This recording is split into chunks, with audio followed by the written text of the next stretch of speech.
안녕하세요, 여러분. 저는 부산에 살고 있는 올해 67세 박순자라고 합니다. 혹시 여러분 중에 자식을 위해 평생 희생했는데 결국 배신당한 경험이 있으신 분 계신가요? 저는 아들을 위해 제 평생 모은 돈으로 집을 사줬는데 명의를 며느리 이름으로 해줬더니 하루아침에 집에서 쫓겨나게 됐습니다. 믿기 어려우시겠지만 정말 실화입니다. 여러분, 영상 시작하기 전에 구독 버튼과 좋아요 버튼 꾹 눌러주시고 알림 설정도 해주시면 정말 큰 힘이 됩니다. 그럼 이제 제 이야기를 들어보세요. 제가 결혼한 건 1978년이었어요. 남편은 작은 회사에 다니는 평범한 회사원이었고 저는 동네 미용실에서 일했습니다. 그때는 정말 살기 어려운 시절이었어요. 하지만 1980년에 아들 민수가 태어나고 나서부터는 이 아이만큼은 잘 키워보자고 마음먹었습니다. 남편과 저는 정말 악착같이 살았어요. 남편은 본업 외에도 야간 일도 하고 저는 미용실 일 끝나고 집에서 부업도 했습니다. 옷 수선하고 김밥 만들어서 팔기도 하고 정말 안 해본 일이 없었어요. 모든 게 아들을 위해서였습니다. 민수가 초등학교에 들어갈 때부터 저희는 교육비를 위해 더 열심히 일했어요. 학원비, 과외비, 참고서 값까지 아끼지 않았습니다. 저는 옷 한 벌 새로 사는 것도 아까워했지만 아들 학용품은 항상 최고급으로 사줬어요. 민수가 엄마 이거 사주세요 하면 무조건 사줬습니다. 중학교, 고등학교 시절에는 더 심했어요. 민수가 대학 가려면 좋은 학원을 다녀야 한다고 해서 강남까지 보냈습니다. 그 교통비만 해도 한 달에 몇십만 원이었는데 아깝다는 생각 한 번 안 했어요. 오히려 다른 엄마들이 하는 것보다 더 해주지 못해서 미안했습니다. 그렇게 고생해서 민수를 서울에 있는 좋은 대학에 보냈어요.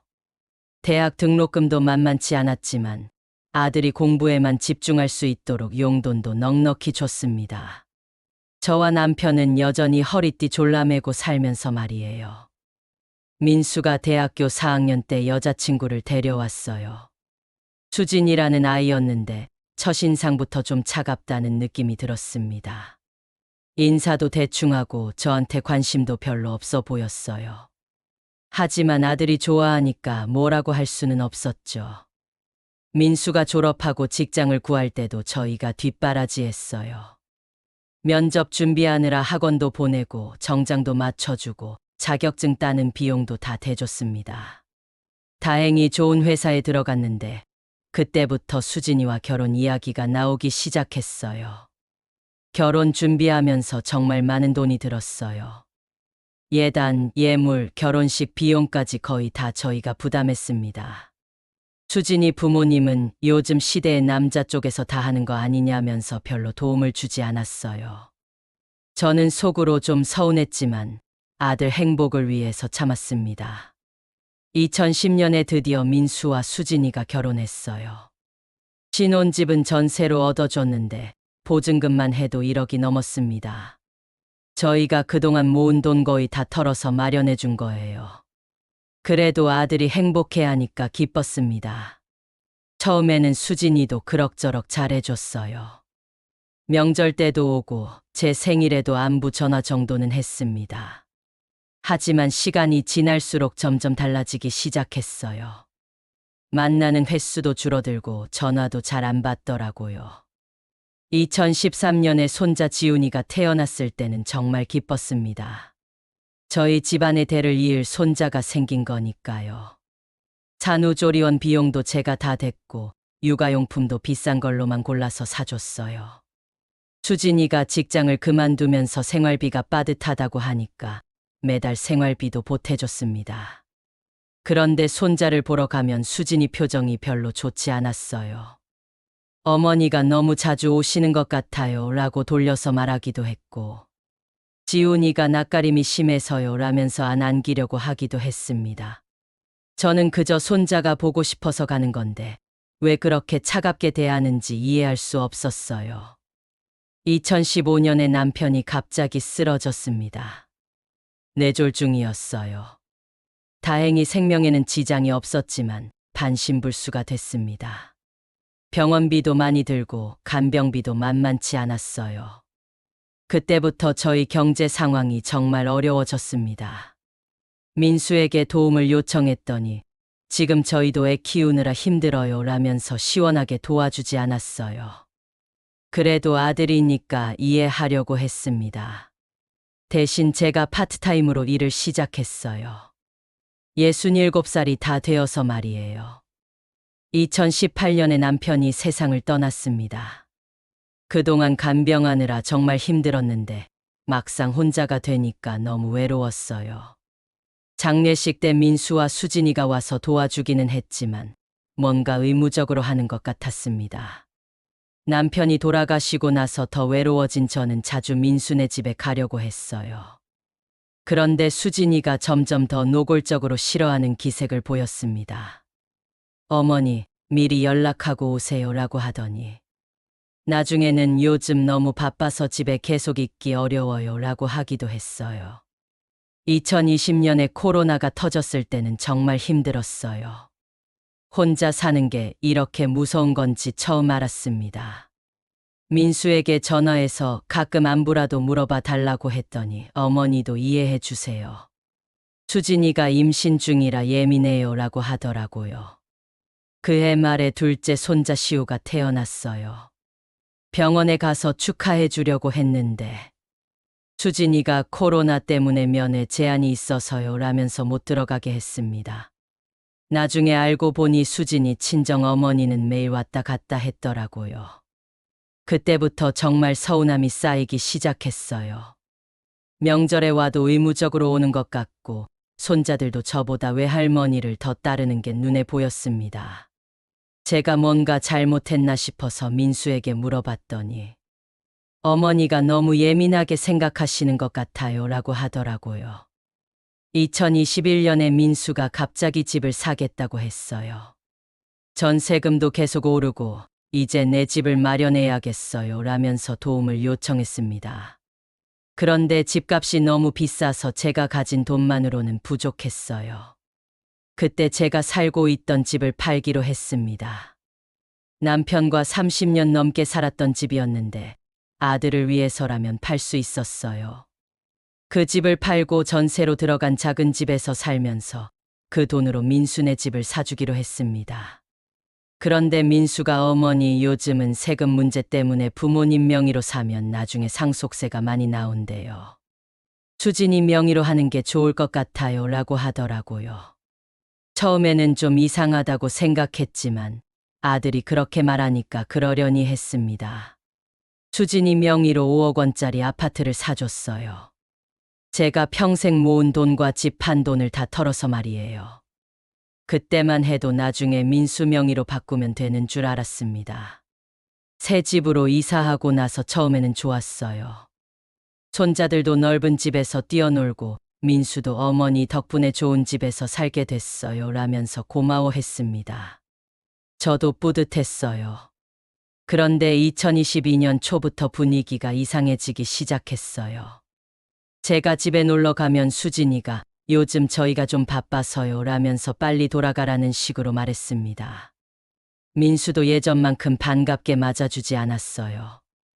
어느 날 우연히 수진이가 친구와 통화하는 걸 들었는데 우리 시어머니가 너무 자주 와서 스트레스예요. 내 집인데 맘대로 못하겠어요 라고 하더라고요. 그 순간 뭔가 잘못됐다는 걸 느꼈습니다. 그해 여름에 제가 좀 아파서 며칠 누워 있었어요. 민수에게 전화해서 병원에 좀 데려가 달라고 했더니 어머니, 죄송한데 오늘은 애들 학원 보내야 해서요. 택시 타고 가세요라고 하더라고요. 그때 정말 서운했어요. 더 충격적인 일은 그해 가을에 일어났습니다. 제가 감기가 심해서 민수네 집에 가서 좀 쉬려고 했더니 수진이가 어머니 감기 옮을까봐 걱정되니까 집에 가서 쉬세요라고 하면서 문을 안 열어줬어요. 제가 사준 집인데 말이에요. 그때부터 뭔가 이상하다는 생각이 들어서 부동산 등기부등본을 떼어봤어요.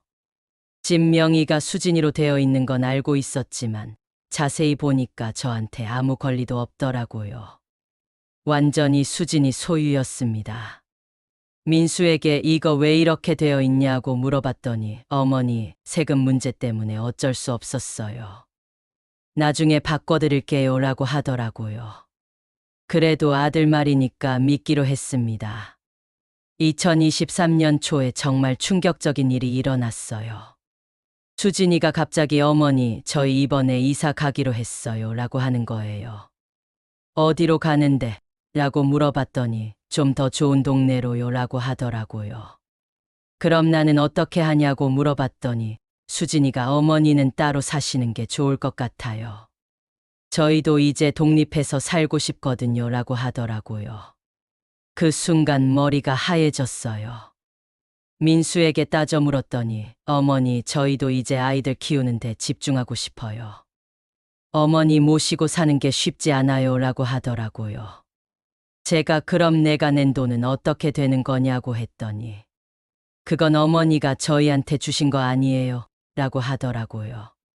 그때 정말 화가 났어요. 내가 언제 너희한테 그냥 준다고 했냐? 같이 살려고 산 집 아니냐 라고 했더니 수진이가 어머니 법적으로는 제 명의예요. 어머니가 증여하신 거죠 라고 하더라고요. 그 후로 정말 지옥 같은 나날이 시작됐어요. 제가 집에 가려고 하면 미리 연락하세요 라고 하고 가서도 눈치를 줘서 오래 있을 수가 없었어요. 손자들도 할머니 언제 가세요? 라고 물어보더라고요. 수진이가 뭐라고 했는지 알 수 있었죠. 2023년 여름에 결정적인 사건이 일어났어요. 제가 집에 갔는데 문이 잠겨 있는 거예요. 열쇠로 열고 들어가려고 했더니 자물쇠가 바뀌어 있었습니다. 민수에게 전화했더니 어머니 보안상 바꿨어요. 다음부터는 미리 연락하고 오세요 라고 하더라고요. 그때 정말 절망했어요. 제가 산 집에서 제가 쫓겨나는 기분이었습니다. 변호사를 찾아가서 상담을 받아봤더니 증여한 것으로 볼 수밖에 없을 것 같다고 하더라고요. 그 집에서 함께 살기로 했다는 약속은 말로만 한 거라 증명하기 어렵다는 거였어요. 작년 가을에 민수네가 정말로 이사를 갔어요. 더 비싼 동네, 더 큰 집으로 말이에요. 제가 새 집은 누구 명의로 했냐고 물어봤더니 당연히 수진이 명의죠라고 하더라고요. 제가 사준 집을 팔아서 더 좋은 집으로 간 거였어요. 그 후로 연락도 잘 안 되고 만나자고 해도 핑계만 대더라고요. 명절에도 처가집에 가야 해서요 라면서 안 오고 제 생일에도 바빠서 못 가겠어요 라고 하더라고요. 그렇게 해서 저는 지금 월세 40만 원짜리 원룸에서 혼자 살고 있어요. 67살에 다시 전세금 구하느라 고생하고 생활비 벌려고 파트타임 일도 하고 있습니다. 평생 모은 돈 5억 원은 다 날렸고 아들과 며느리에게는 버림받았어요. 가끔 길에서 손자들을 보면 할머니 하고 달려오기도 해요. 그럼 수진이가 황급히 끌고 가면서 할머니한테 인사만 하고 가야 해라고 하더라고요. 그 모습을 보면 정말 마음이 아파요. 지금도 후회됩니다.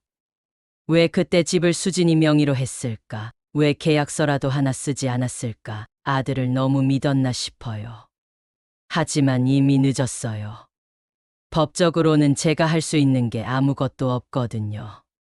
여러분, 자식을 위해 희생하는 것은 당연하지만 너무 맹목적으로 믿지는 마세요. 아무리 가족이라도 큰돈이 오가는 일에는 계약서 하나 정도는 써두세요. 그리고 무엇보다 본인의 노후 준비도 잊지 마세요. 저는 이제 이 나이에 다시 시작해야 해요. 쉽지 않지만 포기하지 않으려고 합니다. 이런 일이 다른 분들께는 일어나지 않았으면 좋겠어요. 여러분도 비슷한 경험이 있으시거나 조언해 주실 말씀이 있으시면 댓글로 남겨주세요. 서로 위로하고 힘내면서 살아가요. 구독 버튼과 좋아요 버튼도 꾹 눌러주시고 알림 설정해서 제 이야기 계속 들어주세요. 다음에 또 만나요.